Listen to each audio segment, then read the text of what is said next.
Assalamu alaikum rahmatullahi barakatuhu, my brothers and sisters. I hope everyone is well and everybody is good this evening.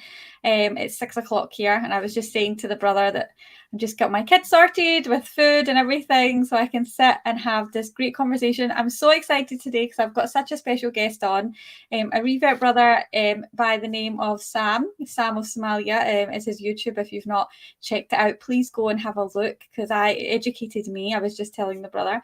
And I was just telling you how much I love your brother content and how positive you are in your outlook and how you show how beautiful a Muslim country Somalia is. And like I was saying to you, that, you know, it's not really somewhere that I would have looked into if I hadn't come across yourself. And it's definitely somewhere that I now want to go and visit. So thank you for that. First of all, how are you? I hope you're good. I'm very well, thank you, alhamdulillah. And firstly as well, jazakallah khairan for inviting me and having me. You've had some really, really good conversations on this platform, so I'm humbled deeply for you to think that I'm worthy. So jazakallah khairan. Oh, don't be daft. It's me that's humbled. I'm honestly like I love doing this. It's honestly such a blessing to be able to just sit and have a chat to Muslim brothers and sisters from all over the world. And it's something I think people need to do more of, just to make a sense of having an ummah. I think sometimes we can get caught up with separating ourselves in our own little countries. So it's nice to talk to people from different places and realize that we're all brothers and sisters, really, aren't we? So thank you for coming on. I think it's so important for all Muslims to represent our Somalian brothers and sisters in a positive light, because the media have painted them very negatively in recent times. And to be honest, it's such a great nation and they've produced some of the most influential people in the world. So it's not a place that should be just sort of cast out and ignored, that for sure. So I want to talk a bit about Somalia, but first I want to talk about yourself, if that's okay, and just get to know a bit about yourself, because I honestly don't know your journey as much, if I'm honest. So can you share a bit about yourself and your journey to Islam in regards to how you became a Muslim? Of course, yeah. So firstly, my name is Sam. I was born in the UK. And I mean, I grew up in Cornwall. For anybody who doesn't know, Cornwall is a kind of place in the UK that doesn't have many people with these or dressed like our dear sister here. It's a place that's mostly middle and working class white people who have perhaps never even met a Muslim in their lives, maybe, or it's certainly like that anyway when I grew up there. Now it's a little bit different. But so I grew up in Cornwall. I grew up in a really beautiful part of the world, and was always really grateful for that. I had a really safe upbringing and a supportive family and stuff.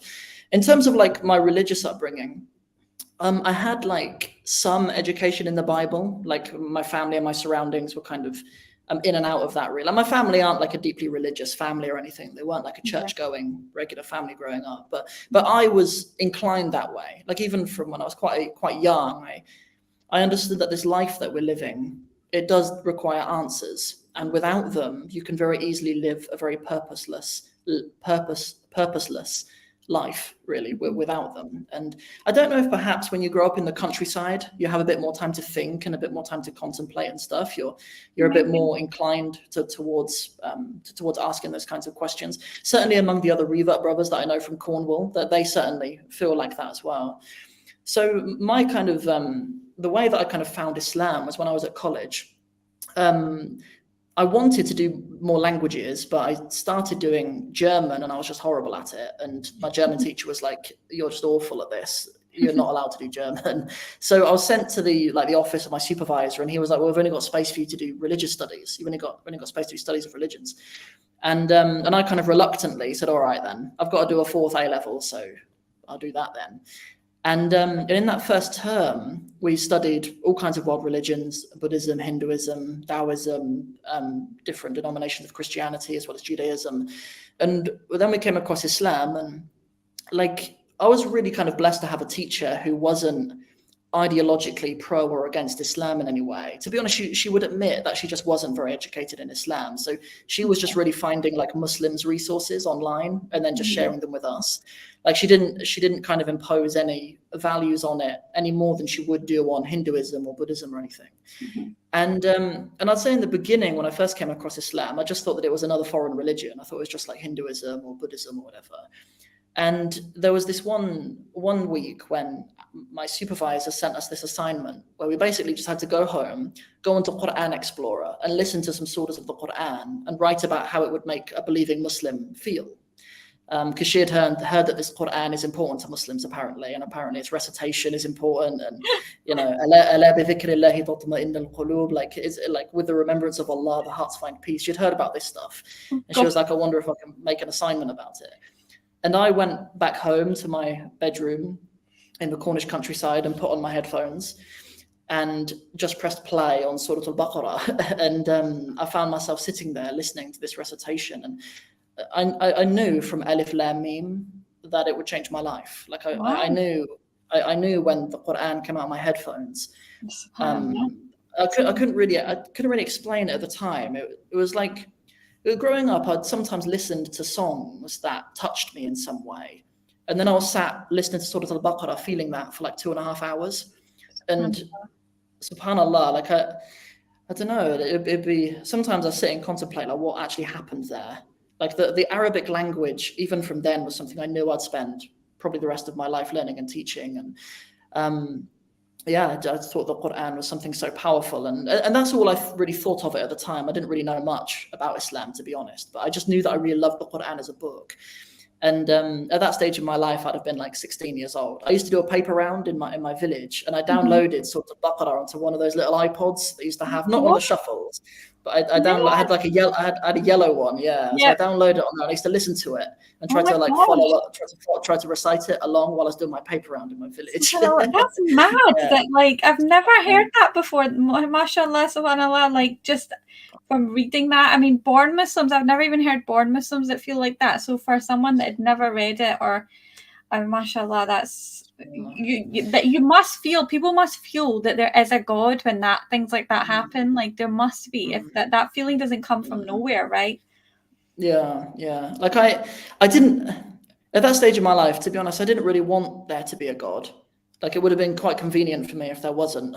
Like I don't, you know, like at that stage of my life when I was at 16 or whatever, I would have quite liked to have just, you know, played rugby and tried to get women like that. That was sort of would have been a lot more convenient for me at the time. But I found myself just really falling in love with the Qur'an. Like I'd come home from college almost every day and I'd put headphones on, and like I really enjoyed trying to recite along with the Qur'an. And like my dad would sort of come up the stairs and hear me reciting Qur'an in my bedroom and start to open this conversation with me about Islam. And I found myself like defending Islam, like even though I didn't really know very much about it, like even to my friends and stuff like that, to my family, I found myself kind of starting to defend Islam a little bit. And through that, I was kind of motivated just to understand what I'm talking about, really. And I sort of realized over time, like I really believe in this, and like issues that I'd had with Christianity throughout my childhood and my early teens were really corrected by Islam. Like I learned through these classes at college that Islam has prophets, and Islam actually isn't a new religion. It's actually a religion that's always existed. And the more I kind of studied Islam in the context of all world religions, I realized that like Islam isn't just like our religion or just like our favorite religion. In a sense, it really is the religion, or is the only religion, because like what religion is, right? Like when we think about religion and God, like that's kind of what people put together. Religion, it means you believe in God. But like all other world religions, they're often either about a geographic location, like Judaism and Hinduism, or about a person, like Buddhism and Christianity. They're about individuals. But Islam is really just about God. Like Islam, by its definition, is submission just to Allah by its definition. And that kind of that became really clear to me as I sort of started to learn more about Islam. So it was maybe 6 months after that or something, but in my heart, I was really convinced of Islam. As far as I was concerned, I was a Muslim, you know, like the more I'd looked into it. But I'd never met a Muslim in my life at this point. There was one Muslim at my college. There's one Muslim, right? And I know this brother even until now. I know him, right? And I remember like maybe a couple of years after I'd become a Muslim, and he saw me coming out of the masjid because we knew of each other, like we had mutual friends and stuff. And I knew he was a Muslim, and he came up to me and I was like, "Oh, I didn't know you were a Muslim." I was like, "No, thanks to you." Like, you knew me all of these years. Like, you knew me, and like that I was learning about Islam, and because people were talking about it at my college and like in my village and stuff. Cornwall's a bit village mentality, like news spreads quickly and stuff like that. So like he knew that there was this white kid called Sam learning about Islam, and never came and spoke to me about it, subhanallah. But like in the journey though, so it was maybe 6 months after that, like I was really convinced of Islam, but just didn't really know who to turn to or anything. I came across these YouTube videos, like, but he's not around anymore, is he? But there was that YouTube channel called Dawah Addict. I don't know if he's really around anymore. And I saw his video on how to take your shahada, and I kind of took my shahada in my bedroom by myself and stuff. Oh. And yeah, subhanallah, yeah. And I found this Arabic course at my college. So I enrolled in this Arabic course. And there was the teacher there was a Lebanese woman, and I'd kind of told, or she heard me telling other people in the class like a bit about my journey, and she sort of overheard it, and she pulled me out of the room one day and she was like, do you even know that there's a masjid like 20-minute drive from here? Like, have you been there?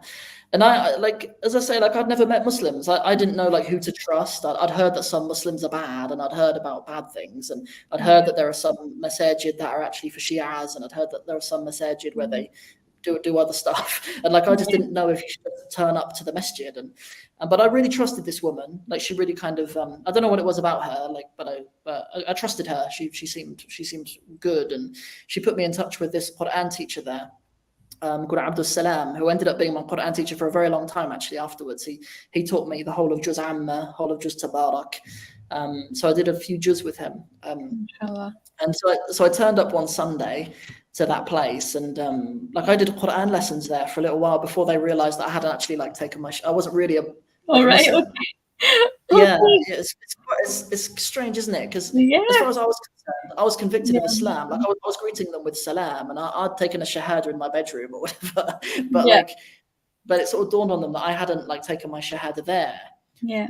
So like I'd been memorizing the Qur'an for like a few weeks with them and stuff there. And, yeah, but like there's something beautiful about Islam, isn't it? Like all Allah really wants from you is your heart. Like Allah only wants sincerity from you, and I really saw that about Islam. I saw that Islam really is about sincerely pursuing the worship of Allah, and that's really it. Right? Like even if all of the scholars and the Imam were all wrong about something, like Islam would still be Islam. And I saw the sincerity about that, and so I kind of considered myself a Muslim, but I ended up kind of taking a public shahada because it's good to anyway after a few weeks. But by that point, I'd memorized about 10 pages of Surah al-Baqarah at that point. Subhanallah, yeah. So I ran ahead with it, and I remember when I came home that day and told my dad that I'd become a Muslim.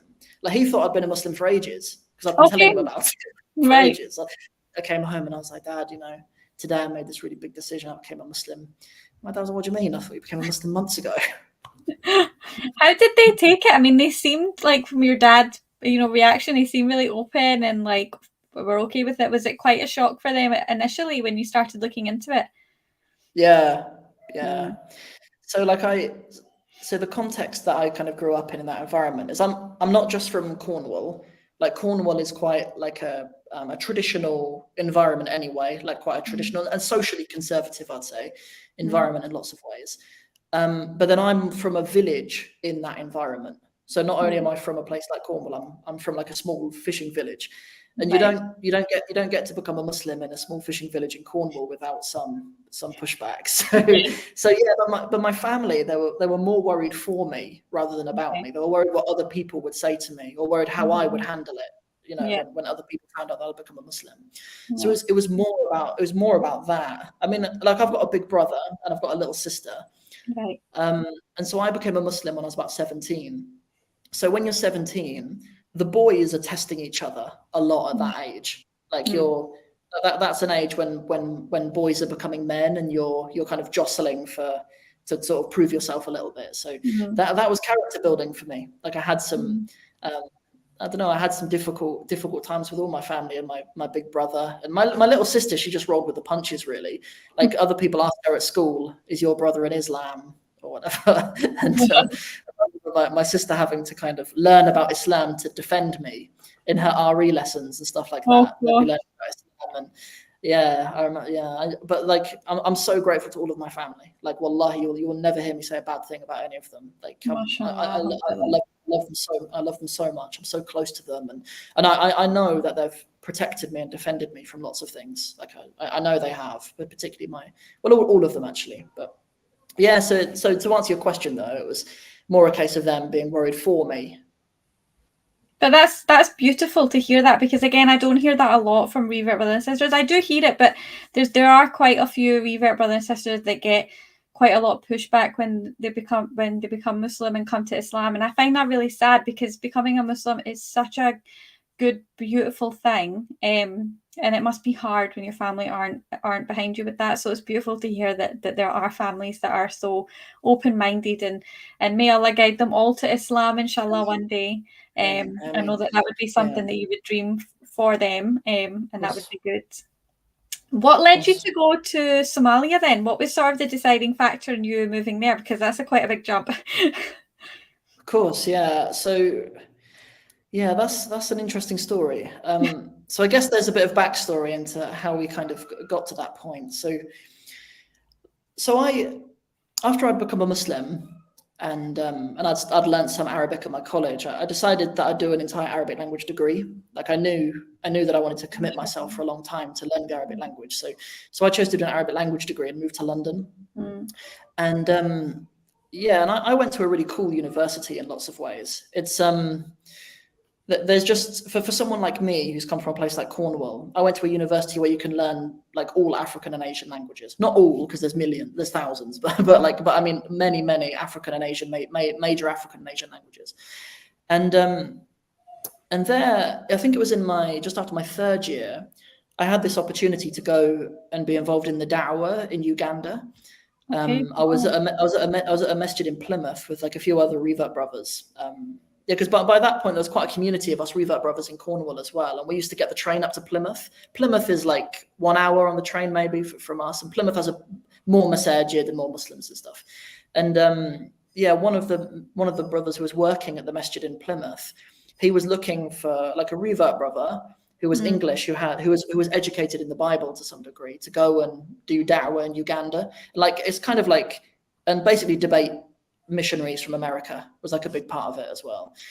And yeah, so because like the Muslims don't invest in it very much, but the Americans invest in their missionary work massively in Uganda. Like, there's a complete asymmetry. They have like massively well-funded mega churches all across Uganda. They've got churches with like massive event halls. They've got rooms for bands. They've got gyms and swimming pools like that. Like, the Americans invest in their missionary work in lots of places in Africa, but there was the complete opposite from the Muslim side.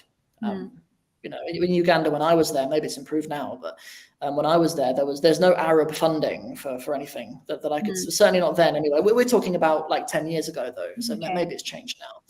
So I was in Uganda, and there's loads of Somalis in Uganda, and Somalis are really active in the da'wah there as well. I didn't see them like engaged in the debates much, but whenever like the du'at come through the places that are heavily populated by Somalis, the Somalis are really hospitable, and they were really hospitable to us. Like, I stayed in the homes of many Somali people there, and I started to learn bits of their language and realized that the fact I've been learning Arabic for a few years helped me pronounce their language. And I became kind of just interested in their language and their culture and stuff when I was staying with these Somali people. And when I came back to the UK, and so this was for my final year of my degree, I didn't have to do a dissertation that year. You usually have to do one in your final year, but I'd written my dissertation in Arabic the year before when I was studying abroad. I was studying in Palestine that year at university there, so I was able to do my dissertation in Arabic.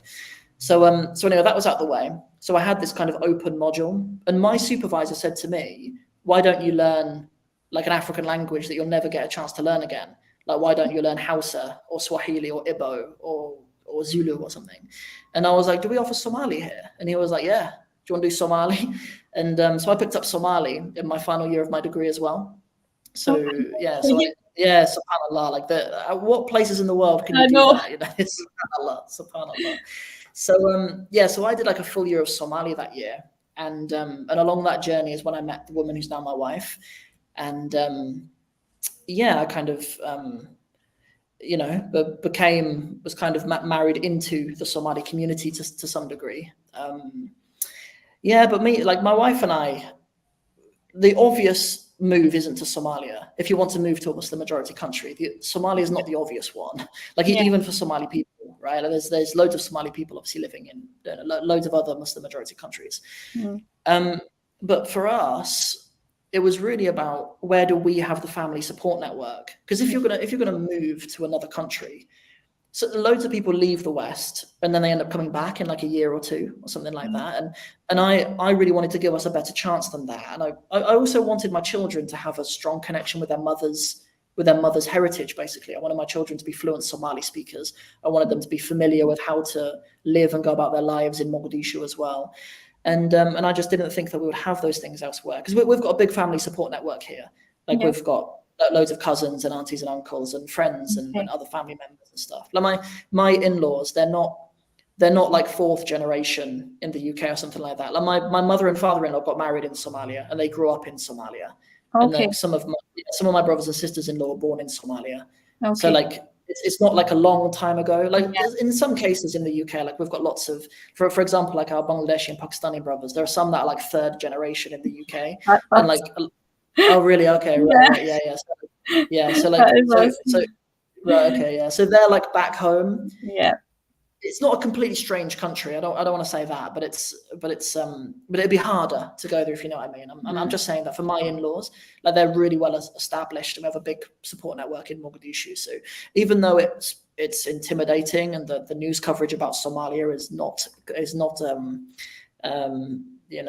not a positive one and stuff. I saw it and I thought we just need to have tawakkul on Allah with this.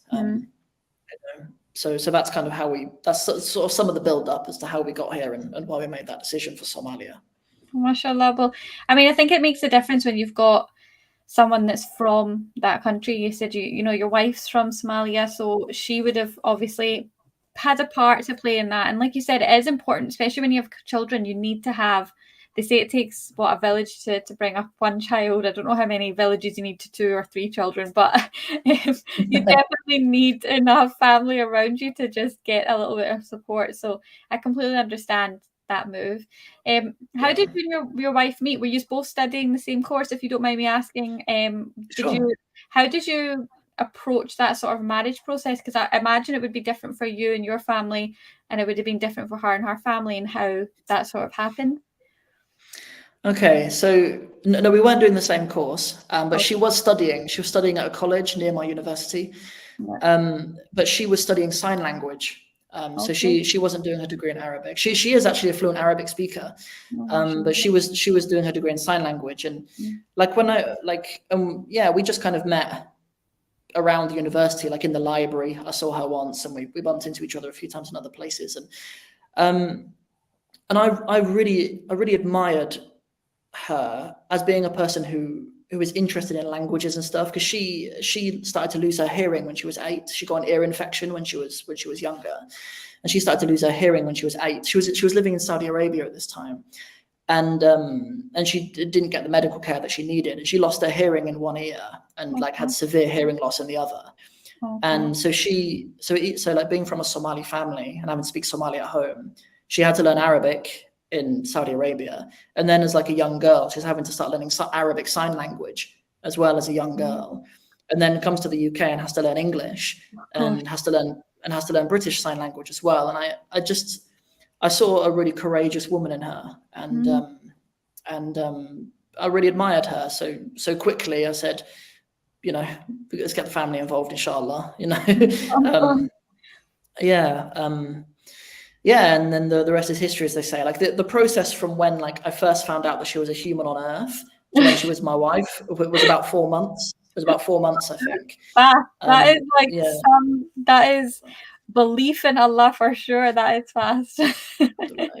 I just say the timeline because when I say we met around university and stuff, it sounds a little bit dodgy, but it wasn't. Like with the two of us, we really kind of had but we knew that it was marriage or nothing. So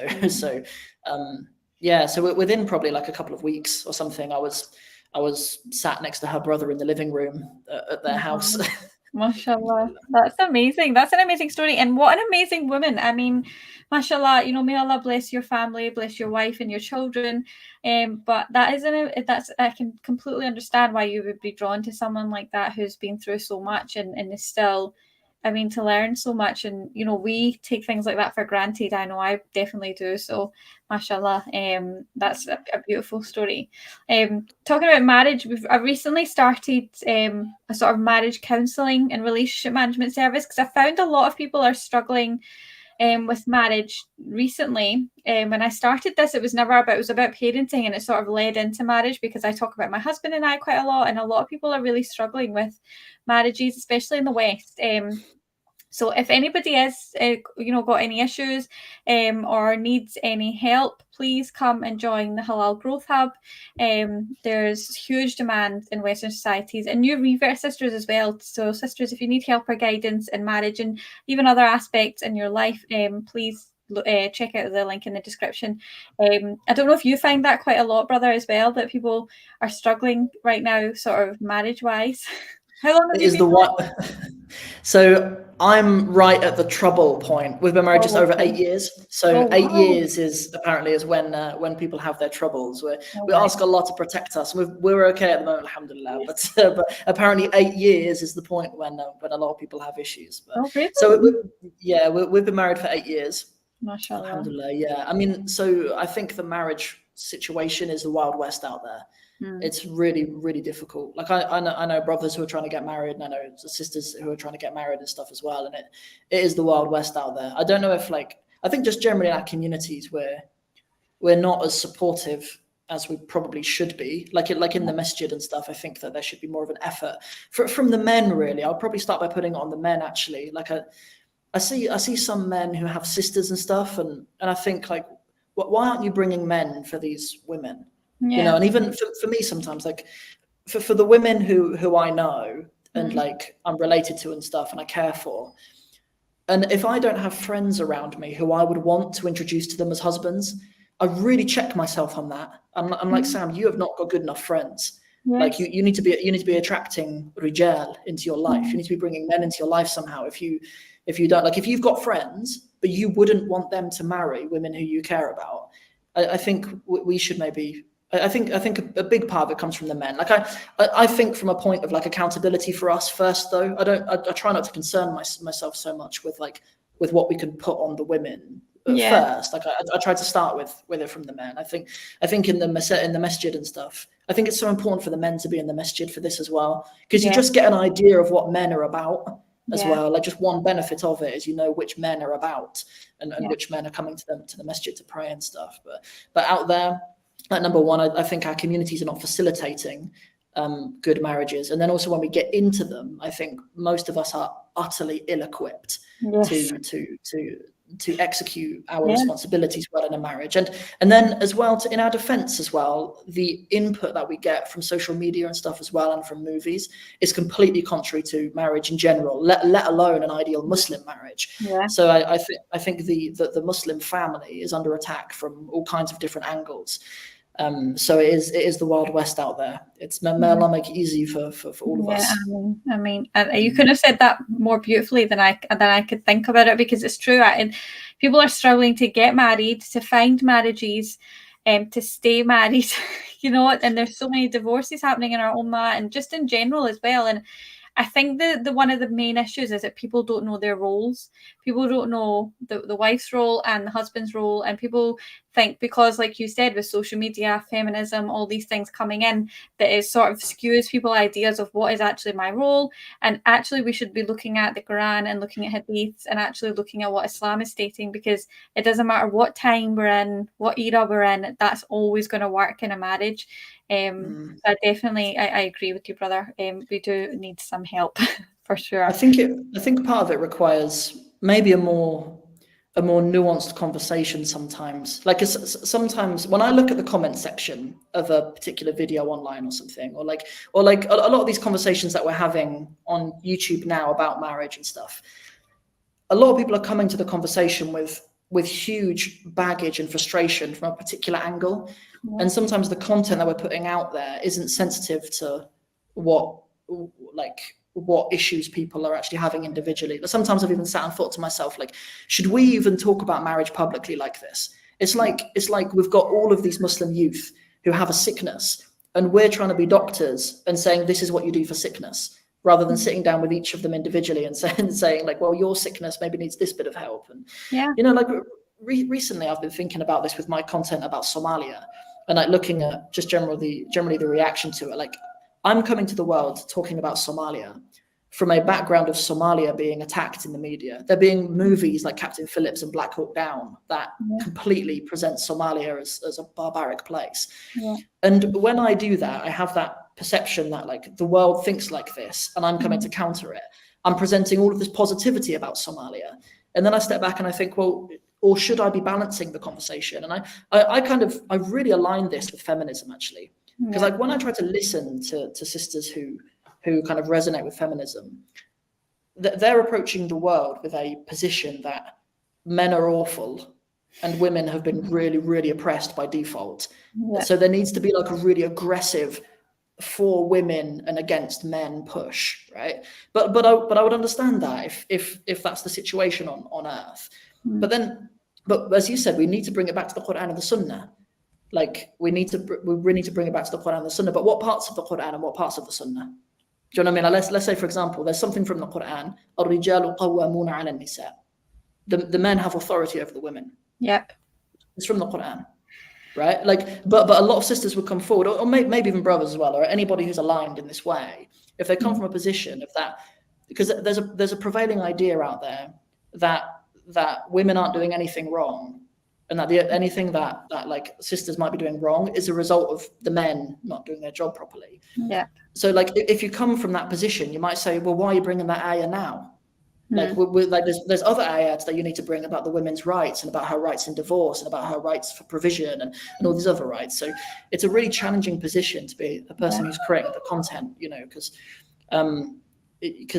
unfortunately we don't have the wisdom and the hikmah that our beloved Messenger sallallahu alaihi wasallam did, to give the right reminders and the right evidences at the right times. And, it's I'm waffling a little bit there, but there's just some things to think about. You're definitely right, and I think in these circumstances, if people are going through issues, you're definitely right. You can't go online and look at general videos or general YouTubers. You need to go to someone and actually sit and talk through your issues, because marriage is a very sensitive subject and it's a very personal thing, and nobody will ever know what's going on in a marriage apart from the two people in that marriage. So if if people are going and having issues, then definitely, people need to be dealt with individually so that you can understand what parts of the Quran, like you said, are applicable to you. And sometimes, things in the Quran can be taken out of context, can taken the wrong way. Like, women have to obey their husband, and then people think, oh my gosh, I have to obey everything my husband says. And there's obviously specific things that we do and we don't do, and it's very important for people to understand the context and understand when that ayah was brought down, what was the context of it and things like that. So there's so many parts in the Quran that people get confused with. So you're definitely right for that. I want to bring it back to Somalia, if that's okay. Sure. What was your experience like with the Somalian community in the UK, and what was it compared to in Somalia? Was it quite different, or did you find that they were quite the same? Because I know in Pakistani culture, Pakistanis in the UK are very different to the Pakistanis in Pakistan. Okay. So, yeah. So I actually think this would be a really interesting question for somebody from the US or from Canada, because the UK is actually relatively close to Somalia compared to the US or Canada. And I get the impression that our Somalis in the UK are actually still quite connected to Somalia in lots of ways, because they're not, they're more recent. They've moved here more recently, if you know what I mean. With Pakistanis or Bangladeshis, for example. When I was at my funny little university that teaches lots of languages, I remember coming across this book in the library about the Tower Hamlets dialect of Bangla. Right, so they've got such an established long-term community of Bangladeshis in Tower Hamlets in East London that they really have their own unique dialect of Bangla, right? But you wouldn't get those kinds of conversations about Somali, because most Somalis in the UK, it's their parents that moved to the UK, Okay. So and being in the UK, you can more easily go and visit Somalia as well. Like there's this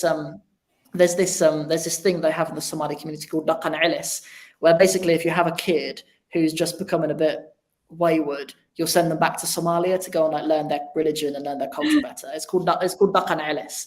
Dhaqan just means a culture. Like, yeah, your Dhaqan is your culture, and Ilis means like returning to it. So like that, and that's a thing that people do, you know. Wow. Like, probably lots of people watching this are probably familiar with people who have been Dhaqan Ilist. I know loads of them. So like that's a thing that actually happens in the UK. So to bring it back to your question though, like, to be honest, no, I haven't really. Like, I think the Somalis in the UK are very, very similar to the Somalis here in Somalia.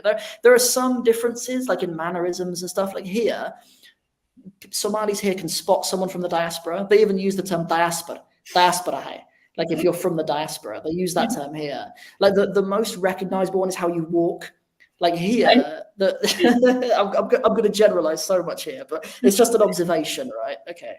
So here, people walk, they just swing their arms more when they walk here. You see people walk into the masjid. I do it here to make myself stand out less. You know, people just swing their arms a little bit more, right? Like in London, you'll get robbed, like if you bring more attention to yourself and stuff. So people don't do that in the UK. So like when my brothers-in-law, who are like the younger ones who've been brought up in the UK, when they come back here, people know that they're not like they weren't brought up. So there are some like, but I'm talking about very small differences in like small mannerisms. But in terms of like the Somali they speak, in terms of their etiquette and stuff, no different at all really. Yeah, it's very similar to Pakistani culture, but no, I think Pakistanis are very different in both places. But I think a lot of it for us is like British culture just overtakes you, doesn't it? Even when you don't want it to, and you try and keep your own culture alive, it just overtakes. It's hard to stay away from. How strictly is Islam observed in Somalia? Because I saw the video where you said that one of the beautiful things about living in Somalia is how much your sort of daily life, Islam is part of your daily life. You hear the adhan, you know, the way that the salahs are like, even people will come to your house to do work, they'll stop and do salah, you know, which is beautiful because it's such a great culture to be part of. And it must be good when you've got kids as well, like that they grow up like that. So is it quite strictly observed in Somalia? It's hard to even convey what a beautiful thing this is about the Somali people. Like, it's actually something I first noticed when I was in Uganda. When I was in Uganda, it was during Ramadan. And I remember like we'd be sat down to eat our iftar or whatever, and like one of the women who was going to bring the food in, she would come to the room, and even if it wasn't a door, if it was just a curtain, before she came in, she would always say Assalamu alaikum before she came in. And I asked some of the brothers, like, why, like, is that like a thing here? They always do that. And there's that ayah in Surah An-Nur where Allah says, لا تدخلوا بيوتا غير بيوتكم حتى تستأنسوا وتسلموا على أهلها. Don't go into a house that isn't your house until you've like made yourself known and given salam to its people. And like they apply that even in rooms between the men and the women.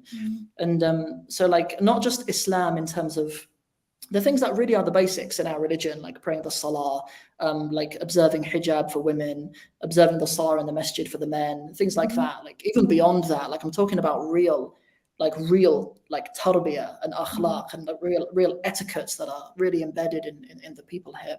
But in terms of, like the things that I've kind of alluded to are, I mean, like any Muslim majority country, there are masajid everywhere here, but it's even here, it's quite rare to find people who aren't like upon their salah.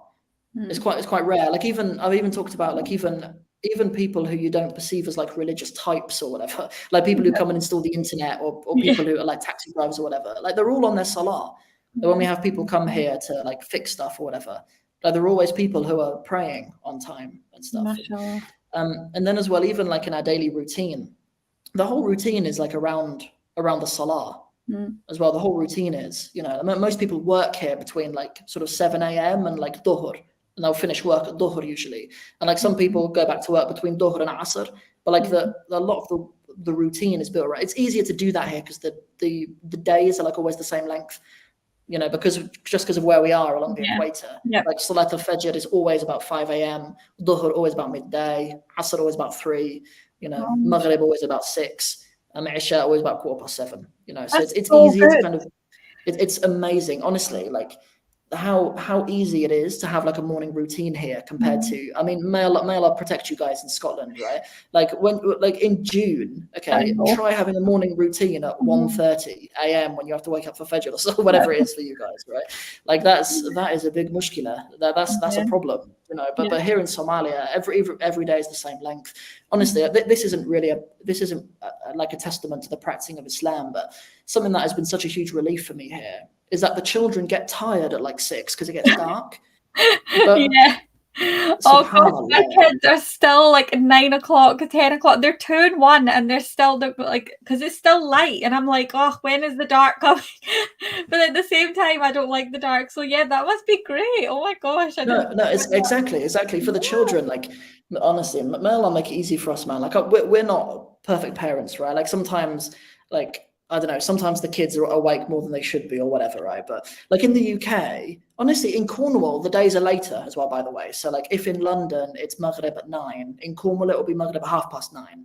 So it gets even, so it's light even later. Like it can be like 10:15 in the summer, sometimes in Cornwall. Like I remember my first Ramadan, I was still living in Cornwall for my first Ramadan. And I remember my first ever iftar was at 9:52. My first ever iftar. PM, right? SubhanAllah, yeah. Like we take our children, like when we take our children to visit my family and stuff in Cornwall, like I'm telling them it's bedtime, and they're like, no, it's not. It's the middle of the day. It's broad daylight at 8 p.m. But in Somalia, even for us as adults, it's even healthier for us. Like we have a more consistent routine, a more consistent sleep routine. We start to feel tired at like a reasonable time, and so all of those things. And then I suppose the last thing I'll say. I've said this loads of times, but just how good the Somalis are at memorizing the Qur'an. They're a whole other level here. Like there are people here who I don't see them as like they don't masquerade as like going about like being very religious people. They don't like, I don't know, like in the West you kind of have your religious people because they might wear thogues or whatever, or they're the Muslims who pray, as if that's a big deal. That's like a big thing. But like here, just like some average dude who like drives the tuk-tuk or whatever, or he's like my barber. He's a hafiz of the Qur'an. Oh gosh, wow, mashallah. That's like loads of them are hafiz of the Qur'an here. Like it's normal. You're a hafiz of course I'm a hafiz of the Qur'an. Like what, are you not a hafiz of the Qur'an? SubhanAllah. How much pressure is that as well? That's a lot of pressure, but mashallah, it's good pressure. It's like it makes you want to learn more. And that's the type of people you want to be around. And it must be good. I mean, you're a father, so you'll be aware that there's challenges for raising Muslim kids in the West. And I'm sure with your children being brought up in a Muslim country, and like you're saying, they're around Muslims and Islam is, so heavily involved in the culture, that must be such a blessing. Do you find that your kids are closer to Islam because of that? Definitely. Like with our children are absorbing everything, really. Yeah. I even notice how much my children talk about Allah and talk about Islam and want to pray the Salah. How it can change really quickly. Like when we go back to the UK and visit my family and stuff. Like I don't want to I don't want to give the impression that I have anything really like against the UK and stuff. Like I really miss the UK in lots of ways, and like I'm really, really English in lots of ways, and I'm quite proud of my heritage as an Englishman in many ways as well. But like as an environment to like raise your children upon the Salah, it's night and day. It's night and day here. Like even the children that like my children go to school with and stuff, like they're practicing du'as and like they care about respect for the parents, and it's just more ingrained in the culture and stuff. And because they go home to a mother who wears hijab and she recites a hizb of the Qur'an a day or whatever, like that just has a massive impact on our children here. Generally, the culture among the children is more one of respect. Like even when I grew up in the UK, I remember being like in maybe year 3 or year 4, and like I was aware of some things I really shouldn't have been aware of. Like I was exposed to, I grew up in a time where my parents weren't really aware of the internet in the way that they should have been. Like, and like at a young age, myself and other people at my school were exposed to things that we shouldn't have been. Yeah. And generally, but maybe because of our movies and stuff that we maybe watched growing up, there was a culture of it being cool to rebel against your parents and things like that. Like it's even something I've even noticed recently. Like lots of the movies that, alhamdulillah, we don't have subscriptions for them anymore now we're here, but like in the UK when we had like Netflix or whatever, like so many of these movies, look at them, and the main character will most definitely have to disobey their parents. Yeah. Most definitely, it'll probably be like a great success story of theirs. They disobeyed their parents and found themselves in some way or something, like, and their children are really influenced by those kinds of things. Like, but here, here that we really don't need those things because we have more family around. There's just more hands on deck to play with the children, and because we have nice weather all the time, the kids are playing outside all the time and stuff as well. But it's really challenging for parents in the UK to distract them from screens and other devices and stuff like that, when like if mum has to work and dad has to work, and then like your parks aren't safe, like if you live in a city that most Muslims do in the West, and like your parks maybe aren't safe, or you don't have loads of outside areas, and you get 5 hours of daylight or whatever it is for you lot up in Scotland, yes, during the winter, it's a real challenge for all of us, like, and it's not one that I'm not empathetic to. Like when we moved here, my boys were 3 and 6, so it's a real challenge in the UK. We need present parents. We need hands on deck in our homes.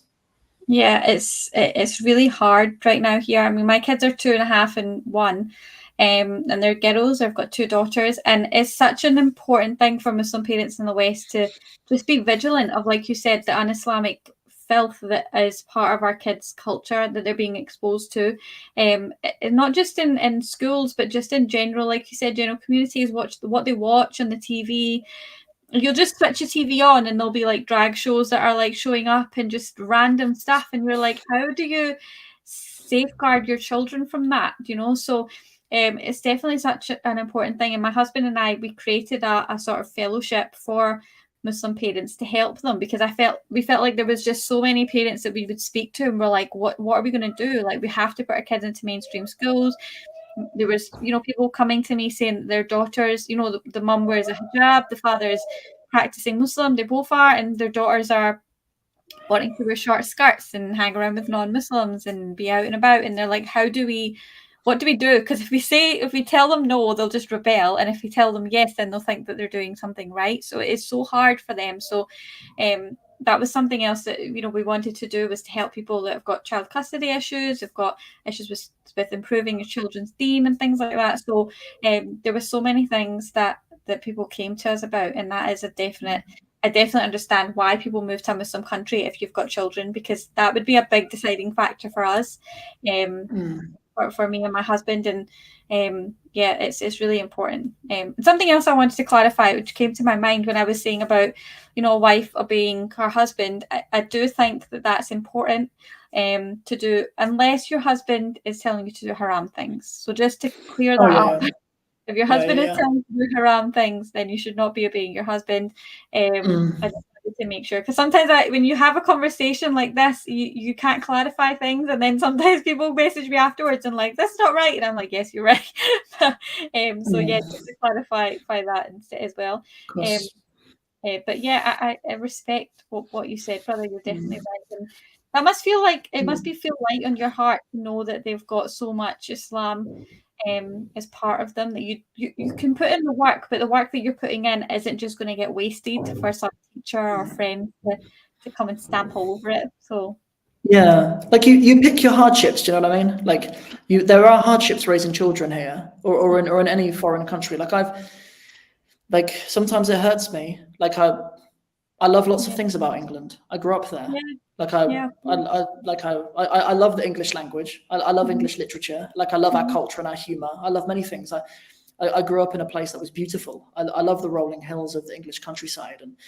But you pick your struggle. Like I'd rather live somewhere that isn't my home in terms of where I grew up, but to not have to deal with my sons coming to me with like much bigger issues, or them questioning their Islam or questioning their identity as Muslims at a later age, and like we're not the first people to deal with this. Like it's why we should be connected to like our Muslim history and stuff as well. There's a passage in Surah Al-Dukhan that I really love about how Bani Israel, when they left Egypt, كم تركوا من جنات وعيون وزروع ومقام أمين, like كم تركوا من جنات وعيون, how many like gardens and streams did they leave behind, Like they left something because they were following their prophet, alayhi salam, and they left something that they loved.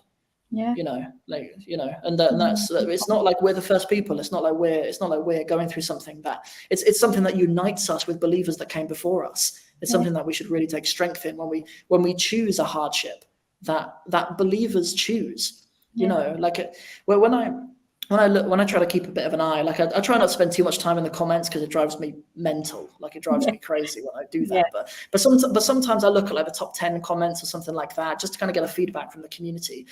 And like, unfortunately, there's a really prevailing idea of people that the purpose of life is to have the most immediate comfort.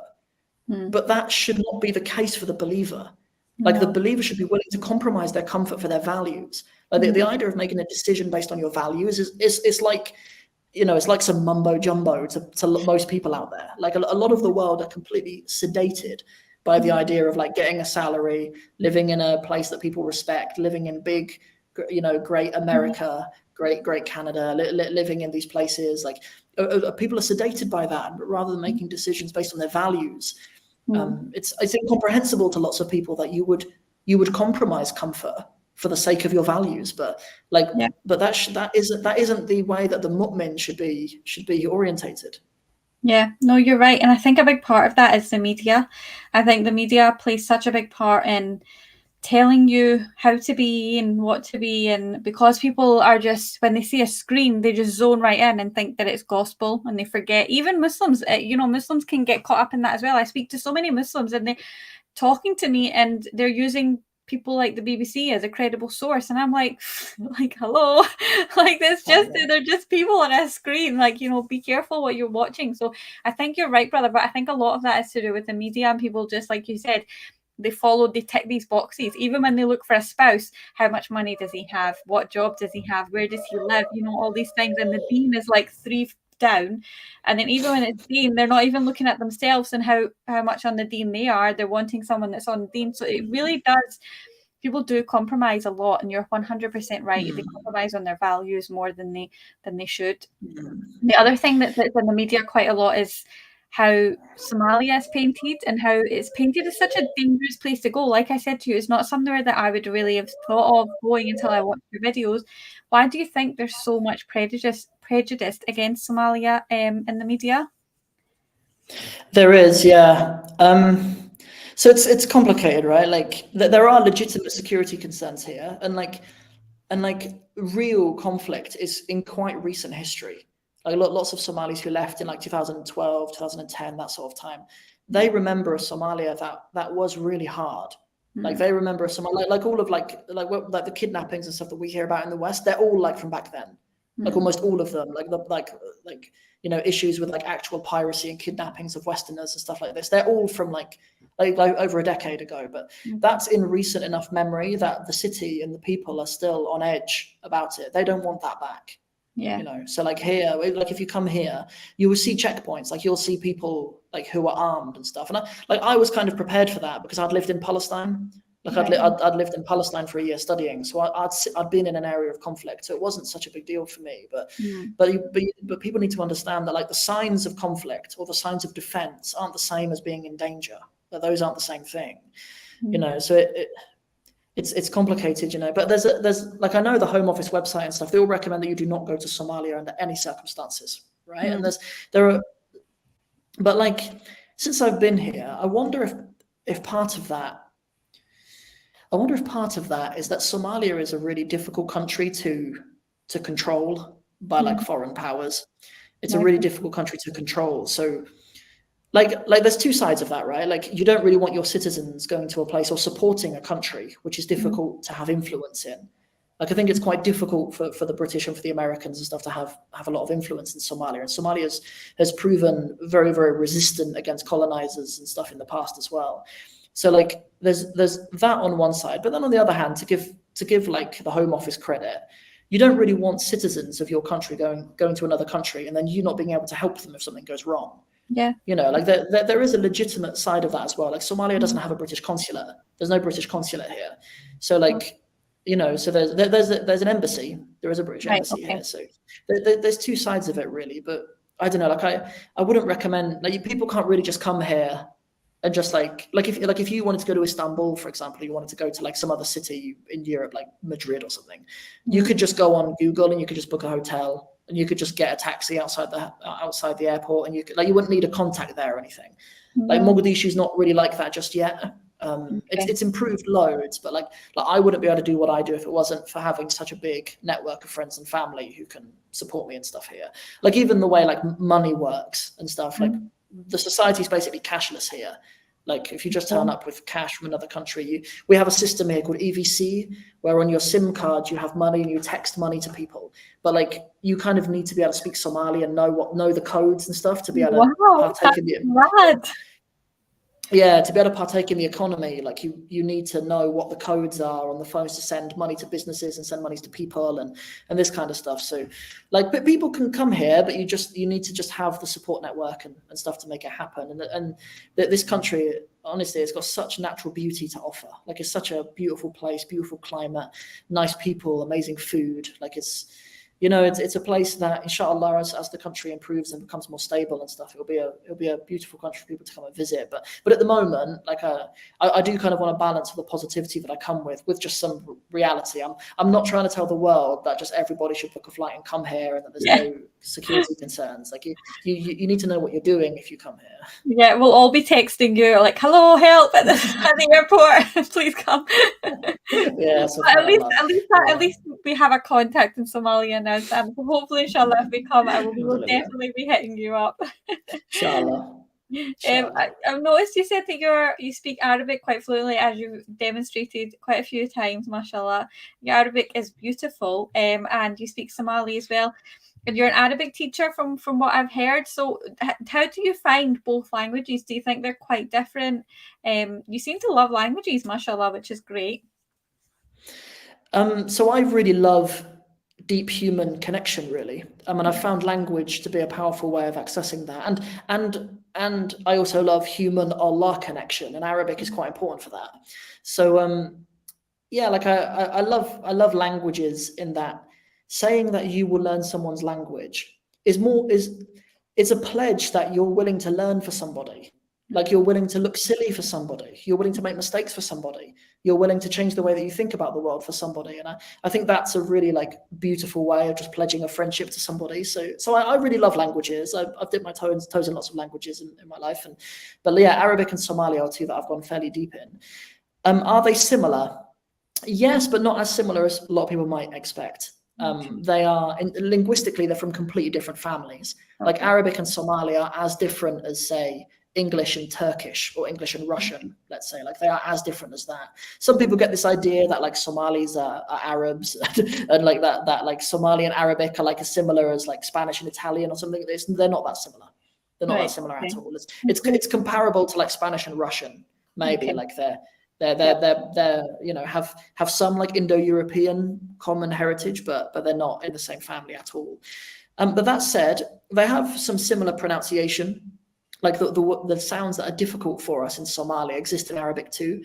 So I'm grateful that I learned Arabic before I learned Somali. Like sounds like ha and ra and kha, those all exist in Somali and in Arabic, and a as well. The ayn that we learn in Arabic exists in Somali as well.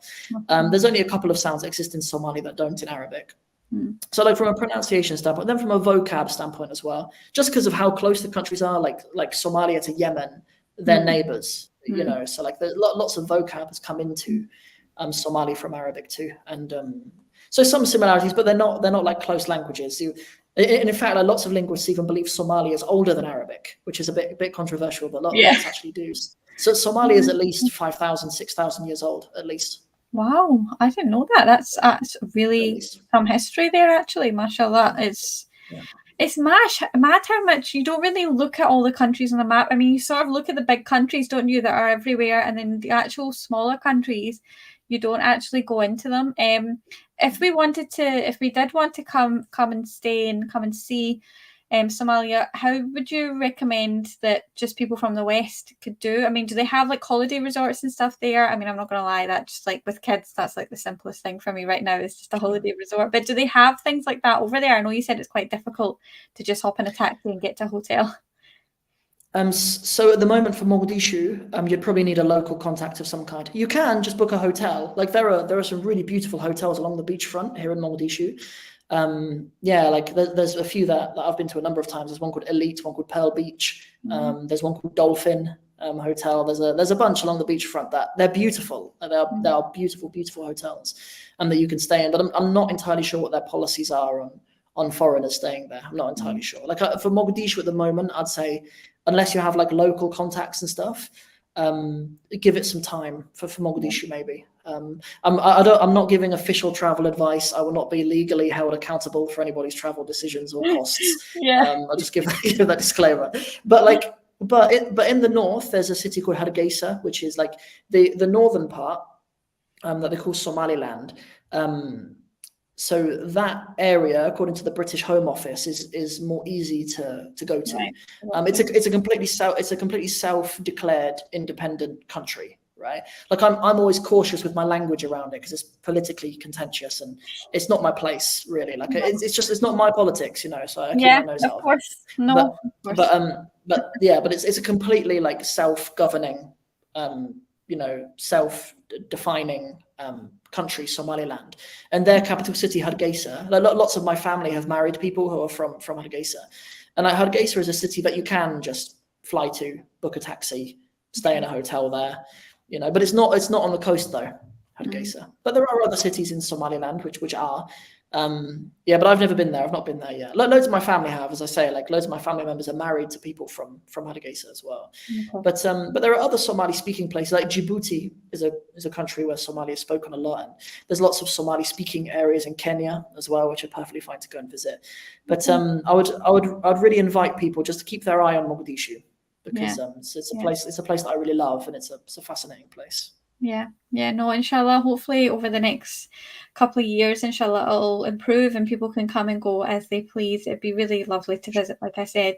What are your plans what are the plans for the future in Somalia? Like, so are there any new developments taking place? I know that you said in a while they will, but is the country in need of aid? How can Muslim brothers and sisters help the country to expand and get better? Is there anything that we can do?